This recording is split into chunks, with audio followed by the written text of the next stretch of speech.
എന്നിട്ട് ഐശ്വര്യക്ക് വല്ല കുഴപ്പമുണ്ടായോ? ഒരു ജഗ് എടുത്ത് തലക്കടിച്ചു കൊടുത്താൽ പിന്നെ കുഴപ്പമുണ്ടാവില്ലേ?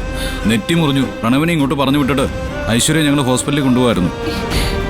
ഐശ്വര്യ ഈശ്വരമംഗലത്തെ മരുമകളായി വന്നു കയറേണ്ട പെണ്ണ. അവളുടെ ദേഹത്ത് കൈവച്ചത് ആരാണെങ്കിലും അവളെ വെറുതെ വിടാൻ പാടില്ല.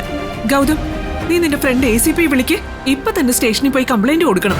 അമ്മ, കേസും കൂട്ടൊന്നും തൽക്കാലം വേണ്ട. എന്തുകൊണ്ട് വേണ്ട? പ്രണവിന്റെ സ്നേഹം ഐശ്വര്യ അംഗീകരിച്ച സ്ഥിതിക്ക് ഇനി അവൾ ഈ വീട്ടിലെ അംഗമാ. അതിന്റെ പേരിൽ അവളുടെ ദേഹത്തുനിന്ന് ഒരു തുള്ളി ചോര പൊടിഞ്ഞിട്ടുണ്ടെങ്കിൽ അതിന് കാരണക്കാരെ അവളെ പിടിച്ച് അകത്തിടുക തന്നെ വേണം. അമ്മ ഒന്ന് സമാധാനപ്പെട്. ഇപ്പൊ അതിന്റെ ആവശ്യമൊന്നുമില്ല. ആവശ്യമില്ലെന്നോ? എന്തുകൊണ്ട്? എന്തുകൊണ്ട് പാടില്ല? അതെ നോക്കമ്മേ, നിയമപരമായിട്ട് ശിവാനി ഇപ്പോഴും പ്രണവിന്റെ ഭാര്യയാണ്. നമ്മൾ ആരെ തല്ലി എന്ന് പറഞ്ഞ് കേസ് കൊടുക്കും. ഇക്കാര്യത്തിലെ അതൊന്നും നോക്കേണ്ട കാര്യമില്ല. ഐശ്വര്യ ആരും ആയിക്കോട്ടെ, അങ്ങനെ ചിന്തിച്ചു നോക്ക്. അവളുടെ തല അടിച്ചു പൊട്ടിക്കാൻ ശിവാനിക്ക് ആരാ അധികാരം കൊടുത്തത്? അത് പറ.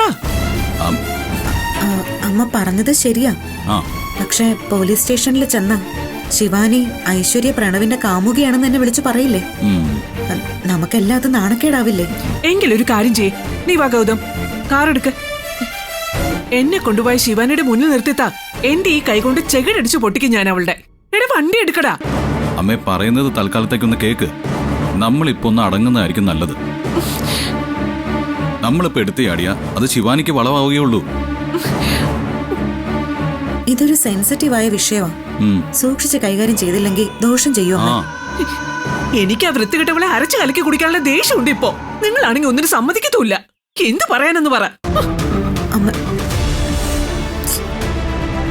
നമ്മുടെ പരിപാടിയൊക്കെ പാടുകയാണല്ലോ ഗൗതം. ഞാൻ ഇപ്പോഴും പറയുന്നു, ബുദ്ധിമോശമായിപ്പോയി ഗൗതമിന്റെ ഈ പ്ലാൻ. എനിക്ക് വിഷമം തോന്നുമെന്ന് കരുതി അത് മാറ്റാനായി ശിവാനിയെ തിരിച്ചു കൊണ്ടുവരണമെന്ന് ഗൗതം ഒരിക്കലും ആഗ്രഹിക്കരുതായിരുന്നു. ഇത്രയും വൃത്തികെട്ട് ഒരുത്തിയെ നമ്മൾ എന്ത് പറഞ്ഞാ ന്യായീകരിക്കുന്നത്? അവള് തിരുത്തി സ്വഭാവം മാറ്റുമെന്ന് ഗൗതമിന് തോന്നുന്നുണ്ടോ? ഞാനൊരു കാര്യം ചോദിക്കട്ടെ.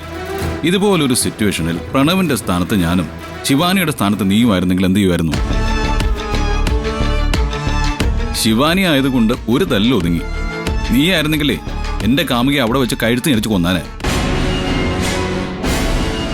ഇന്നത്തെ സംഭവത്തെ ഒരു യഥാർത്ഥ ഭാര്യയുടെ സ്വാഭാവികമായിട്ടുള്ള പ്രതികരണമായിട്ടാണ് ഞാൻ കാണുന്നത്.